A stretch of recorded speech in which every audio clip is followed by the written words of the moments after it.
Olá, pessoal! Bom, nessa aula de microbiologia de alimentos de hoje, nós vamos começar a estudar e conhecer melhor os passos para poder analisar um alimento de fato no laboratório, né? Quem está acompanhando as aulas já viu que a gente já entendeu um pouquinho sobre materiais de laboratório, né? Sobre alguns agentes físicos e químicos, sobre meios de cultura e técnicas de semeadura. Então, as aulas passadas são muito importantes. E na aula de hoje, a gente vai aprender como que a gente coleta e prepara a nossa amostra alimentícia para analisar de fato, tá bom? Então são alguns passos, algumas regras que eu vou passar aqui para vocês no geral.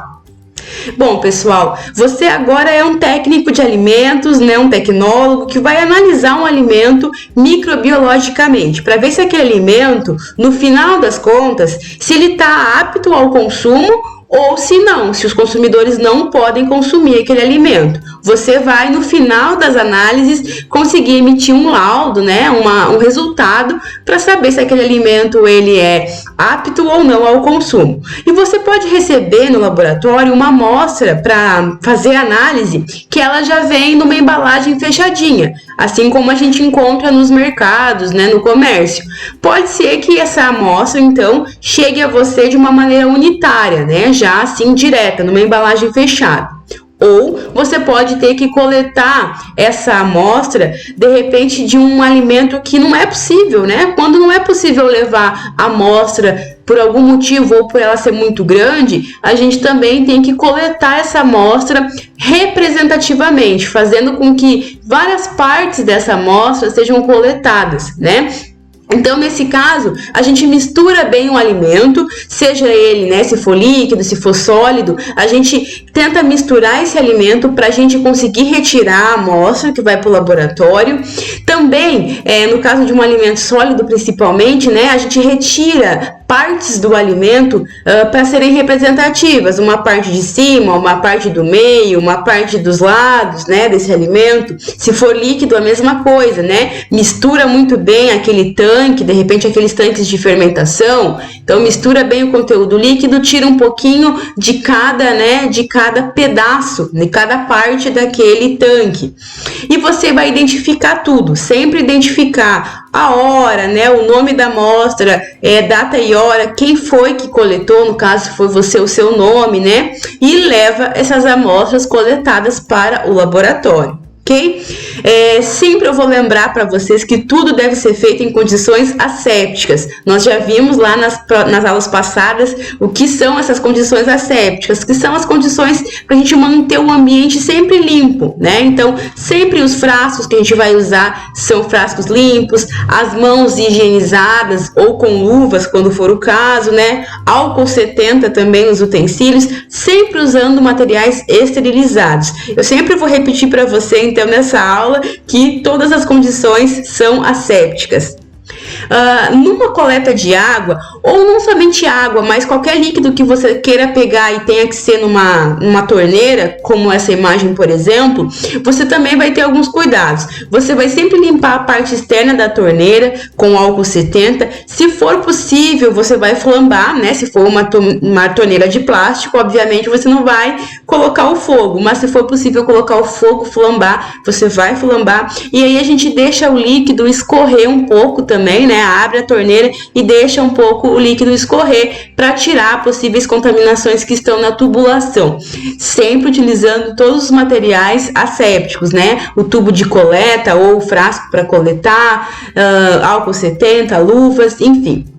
Existem diversos frascos que já vem, né, que a gente já consegue adquirir, que são pré-esterilizados. Então, a gente sempre usa, né, esses frascos que até já vem, diversas empresas falam o modo de usar, né, os lacres, são todos feitos para que a gente tenha um menor contato, ou na verdade, zero contato da sua mão com o alimento, né, que você consiga pegar os alimentos com os utensílios esterilizados que você vai usar e já coloque o alimento alimento dentro do saquinho e feche ele, né, para que não tenha realmente contaminação, contato com o ar exterior, né? Então, rapidamente só abra aquele frasco no momento da coleta, coloque o alimento para dentro e já feche o frasco, tá? Aqui uma observação importante: nunca encher mais que 3/4 da capacidade do frasco também, para garantir a segurança, tá? E quanto que você vai coletar? Bom, nas próximas aulas eu vou falar para vocês com mais detalhes sobre essa unidade que a gente vai coletar, que a gente chama de unidade analítica, né? Que de fato vai ser analisada. Sempre a gente coleta, então, 3 ou 4 vezes a mais do que a gente precisa, tá? Uma base, na maioria das vezes, só para vocês terem uma ideia, a gente precisa de 25 gramas ou 25 ml, né, em caso de amostras líquidas, de amostra para a gente analisar, para fazer um ensaio, né?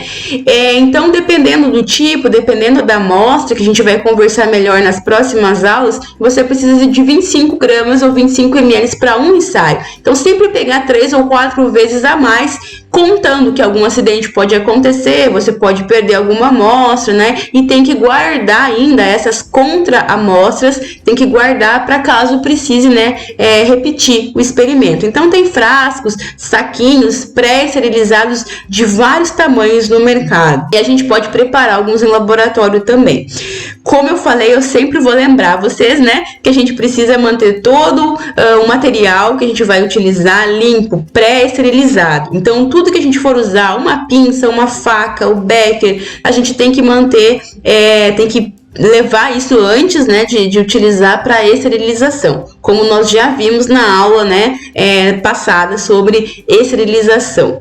Lembrando aqui para vocês, né, a gente usa frequentemente a autoclave, né, a 121 graus por 15 minutos, ou em alguns casos que forem possíveis, a estufa também, só que daí por um tempo maior, né, 1 hora, e uma temperatura maior também, 170 graus. Então, todo material que for usar, esterilizado. Na dúvida, trata toda a amostra como se ela tivesse contaminada, né? Por mais linda que seja uma amostra, né, visualmente saborosa, pode ser com que ela esteja assim contaminada com níveis acima, né, do permitido de bactérias e de fungos. Então, nem sempre a contaminação bacteriana muda o aspecto visual da amostra. E se você, né, pensar que ela está contaminada, você vai se cuidar mais ainda para não querer encostar, né, para não querer ter contato algum mesmo com aquela amostra. Porém, você tem que trabalhar, como eu falei, sempre em condições assépticas para evitar um resultado falso positivo. Por exemplo, vamos supor que você receba uma amostra que está apta ao consumo, tá belezinha, pronta para comer. Só que se você não cuidar do ambiente de trabalho, não lavar as mãos, não cuidar da bancada, né? Se você usar algum material que não está esterilizado, você pode contaminar essa amostra. Então, o resultado que você vai dar, ele não vai ser verdadeiro, né? No caso, a amostra estava apta ao consumo e você contaminou a amostra porque não teve cuidados. Então, também tem que sempre tomar cuidado com isso, manter as condições assépticas para não estragar a sua amostra, tá? Também existem regras para a gente coletar e analisar aqueles alimentos envolvidos em surtos de DTAs, né? Doenças transmitidas por alimentos, ou DVAs. Então, nesse momento, quando tem algum surto em creche, refeitório, né, alguma escola, sempre a equipe deve coletar, né, o mais rápido possível todos aqueles alimentos envolvidos, né, possíveis suspeitos que estão envolvidos com surto, né, se for possível, se ainda sobrou, né, algum resto desses alimentos. Caso não for possível coletar o alimento, vamos supor que aquele alimento suspeito acabou, é possível coletar ingredientes que foram utilizados para produzir aquele alimento, né? Então, as matérias-primas e os ingredientes podem ser coletados também individualmente, sempre em condições assépticas, né? Mas vamos supor ainda que acabou realmente, não tem matéria-prima, não tem ingrediente e as pessoas comeram todo o alimento e depois passaram mal. É possível, também existe, né, regra para isso, para a gente coletar os vasilhames, né? Os frascos que aqueles alimentos estavam ali acondicionados.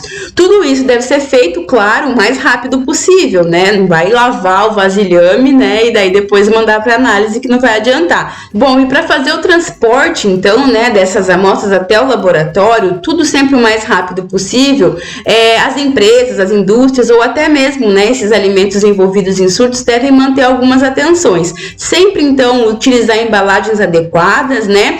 Também manter essas condições de transporte normalmente, quando uma empresa, por exemplo, vai mandar o alimento para a gente analisar. Mantém as mesmas condições que você transporta normalmente aquele alimento. Se for refrigerado, mantém condições de refrigeração. Para alimentos congelados também existem algumas regrinhas, manter sempre essa mesma condição, né, onde o alimento é transportado. E o que eu já falei, sempre o mais rápido que você puder, né? A gente sempre que coleta uma amostra, não demora muito para começar a fazer as análises em laboratório. Então existem regras para cada tipo de alimento, né, nesse intervalo de tempo entre coletar a amostra e começar a fazer as análises. Então, variam de 24 a 36 horas, mas isso tem que ver realmente para cada tipo de alimento.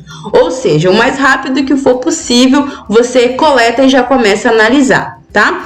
Bom, a gente já viu um pouquinho sobre as regras de biossegurança, sobre tudo que a gente precisa manter num laboratório para garantir a segurança das nossas análises, mas eu vou reforçar aqui rapidamente, tá? Então lembra que sempre a gente tem que desinfetar as áreas de trabalho utilizando, né? Geralmente a gente usa álcool 70, então manter sempre tudo muito limpo. É importante que portas e janelas do laboratório estejam fechadas para análise, porque o vento, né, também carrega sujidades, então pode até ocasionar uma contaminação, né? O próprio vento atrapalha na hora da análise, de pesar e de fazer as análises, né, perto do bico de Bunsen. Todo o material que você precisar, então tem que estar perto de você na bancada. Então tem que ser uma coisa bem planejada. Você não pode chegar e analisar e de repente no meio da análise esqueceu de alguma coisa e levanta para buscar. Isso não é muito aceito, porque você pode trazer contaminação para o ambiente que já está preparado. Então sempre planejar tudo que você precisar usar esterilizado e disponível ali de fácil acesso para você na bancada. Sempre trabalhar também na capela ou câmara de fluxo laminar, né? Salvo algumas exceções que não é recomendado quando for uma amostra em pó, por exemplo, mas sempre, se possível, trabalhar nesse ambiente que, né, dá mais uma segurança pra gente, como nós já estudamos. Lavar as mãos, né, indiscutível, sempre você vai manter uma antisepsia muito bem feita, né, das suas mãos. Você vai usar sempre utensílios esterilizados, como eu não vou cansar de falar. Se possível, então, trabalhar sempre ao redor do bico de Bunsen, num ambiente, né, mais ou menos uns 10 centímetros assim de raio, para poder garantir a segurança desse bico de Bunsen também. É preferível que você deixe a chama, né, do bico de Bunsen entre você, analista, e a amostra. Então eu sempre falo para os alunos, coloque sempre as mãos, né, atrás do bico de Bunsen, como se você estivesse abraçando a chama, né, do fogo, para trabalhar lá atrás.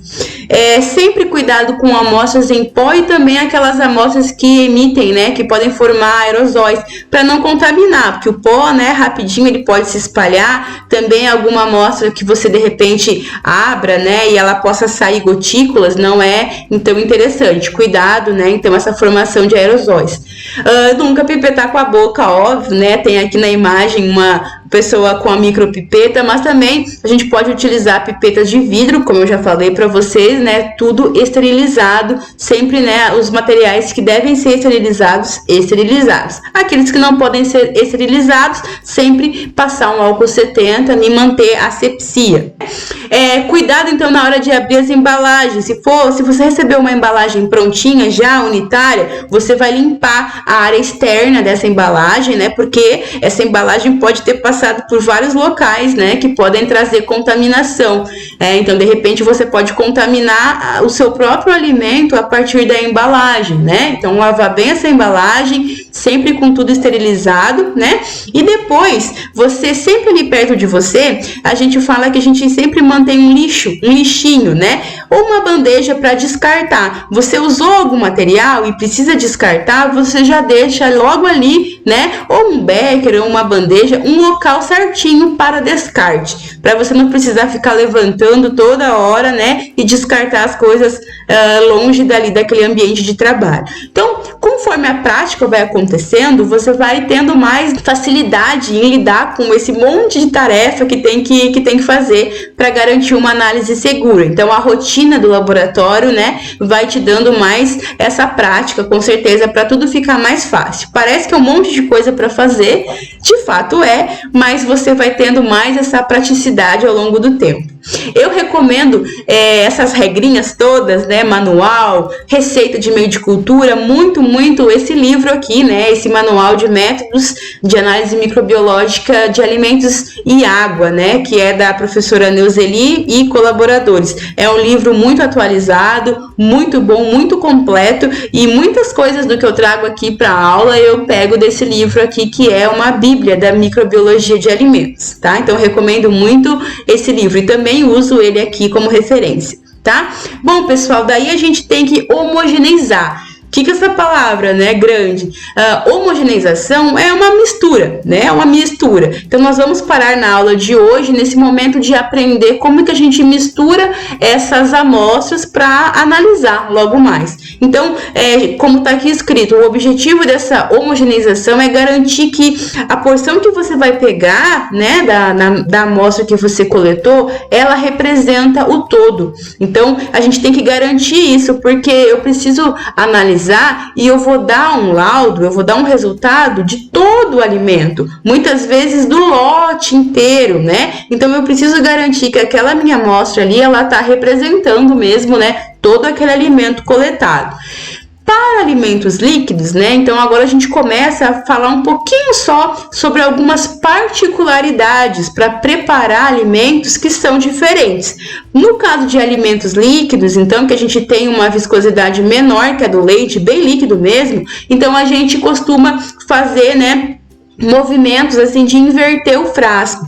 Existem regras, né? Então, uma delas é inverter 25 vezes esse frasco, mas outras regras, então, de repente, quando o líquido não alcança 2/3, quando o líquido, por exemplo, ele faz gás, no caso de refrigerante, todas essas regrinhas você vai buscar naquele manual quando for necessário. Não vou falar aqui todos os tipos de líquido, senão a gente vai demorar muito, né? Mas quando tiver gás, por exemplo, tem que tirar o gás. Em alguns casos, você vai ter que tirar o líquido da embalagem original para levar para uma outra embalagem para poder fazer essa homogeneização correta. Então, cada caso, cada amostra líquida, você vai ter que procurar, né, o protocolo certinho de como lidar com aquela amostra. No geral, a gente vai ficar invertendo, né, para misturar muito bem antes de retirar dali para analisar.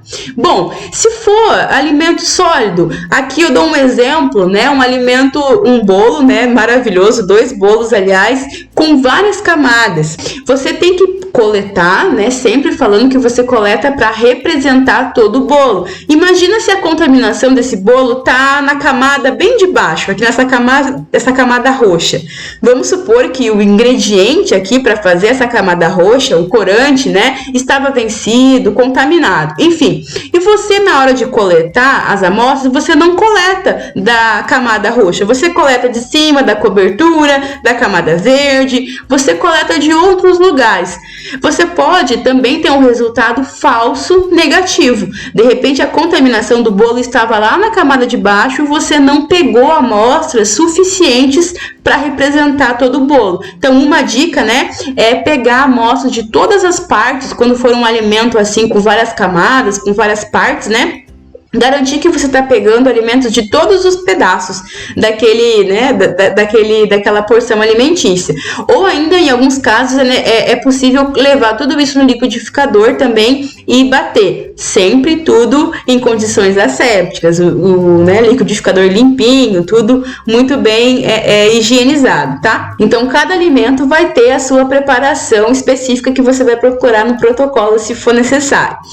Para, por exemplo, produtos pastosos, né, ou moídos, como aqui eu dou o exemplo de uma manteiga, sempre a gente retira as camadas externas, né, superficiais, e também usa uma espátula para misturar bastante aquela amostra, né, para a gente depois, então, coletar exatamente o que a gente vai precisar. Alimentos em pó, também, se for possível, inverter a embalagem, né, misturar bastante. Se não for possível, a gente tira aquele pó da embalagem original também e mexe, homogeniza em em outro lugar. Sempre tudo como espátula, pinça, tesoura, até faca, né, se for necessário, tudo esterilizado. Queijos, né, alguns queijos são mais duros que os outros, então muitas vezes você, além da espátula estéril para macerar, triturar, vai precisar de uma faca, de uma tesoura, e você vai também esterilizar todo o material, né, antes da análise. Alguns iogurtes, sobremesas, né, que contêm pedaços, você também tem que garantir que a amostra coletada vai ser representativa. Então,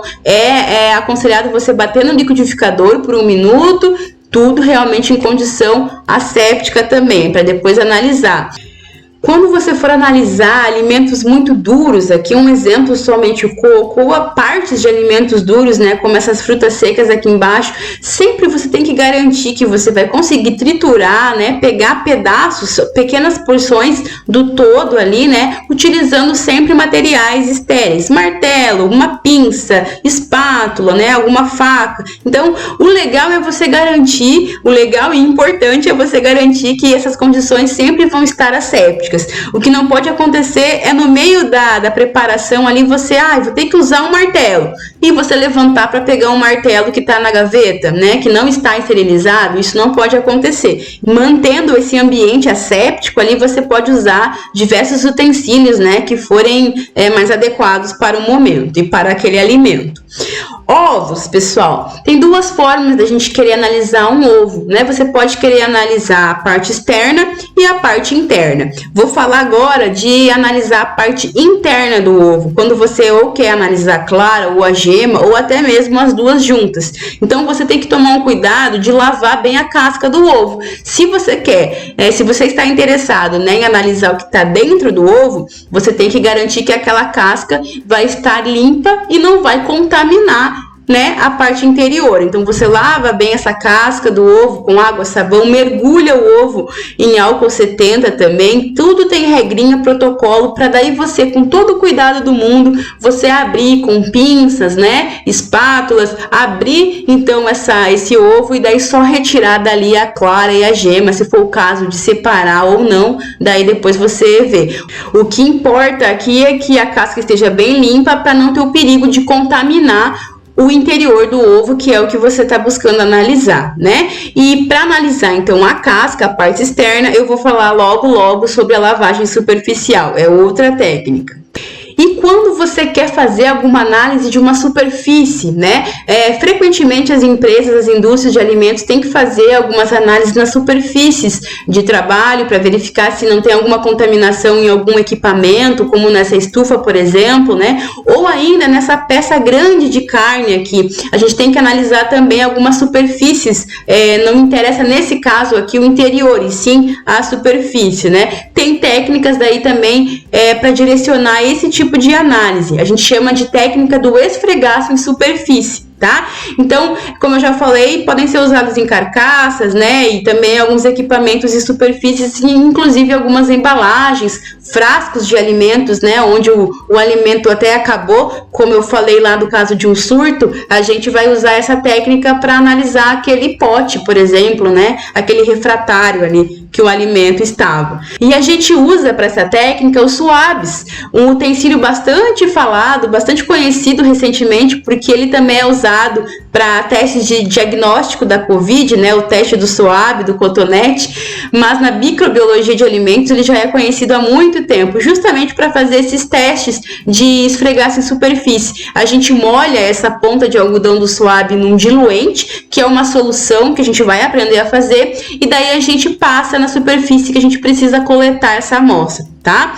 Então aqui, geralmente, por exemplo, para as peças de carcaça, de boi, de frango, suíno, existem moldes, né, que você pega o molde e até molha, entre uma coleta e outra, você vai molhando esses moldes em álcool 70 e vai coletando ali, cada ponto você usa 1 ou 2 swabs diferentes para você garantir a coleta de vários pontos daquela superfície grande, e não somente de um ponto, para garantir a amostragem, certo? Uma variação dessa técnica é substituir o swab por uma esponja quando a superfície for muito grande. Então, da mesma maneira, tudo em condições assépticas, você vai pegar uma esponja estéril dentro de uma bolsa estéril também de plástico e vai molhar essa esponja num diluente, que nós vamos aprender a fazer, e coletar então ali as amostras da região, né? Passar, esfregar essa esponja da região que você pretende analisar. E por fim, eu tenho a técnica de lavagem superficial. Agora sim eu consigo analisar a parte externa do ovo. Então agora me interessa a casca,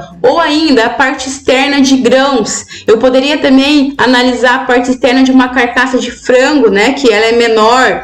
Nesse caso aqui, se eu tenho algum frasco, alguma embalagem, né, que não permita o vazamento de líquido, eu também posso colocar líquidos dentro de um frasco, de uma embalagem e fazer a análise a partir daquele líquido que eu coletei, né? Nesse caso dos ovos, das carcaças, dos grãos, a gente utilizaria mais ou menos um saquinho, que nem esse que eu tô aqui, logicamente todo estéril, e aqui o que eu tô fazendo com a mexerica, né, de uma maneira muito asséptica, a gente colocaria então nessa bolsa esterilizada, e o meu alimento que eu desejo aqui dentro, a carcaça, o ovo, os grãos, e eu coloco o diluente, uma solução aqui, né, e eu misturo. Eu faria então essa lavagem superficial, meio que massageando, né, o meu alimento, para garantir então que a parte da microbiota externa vai ficar nesse líquido aqui. Então depois eu retiro somente o líquido e analiso o líquido que vai restar dessa minha análise aqui. É outra técnica possível para a gente também analisar em algumas situações.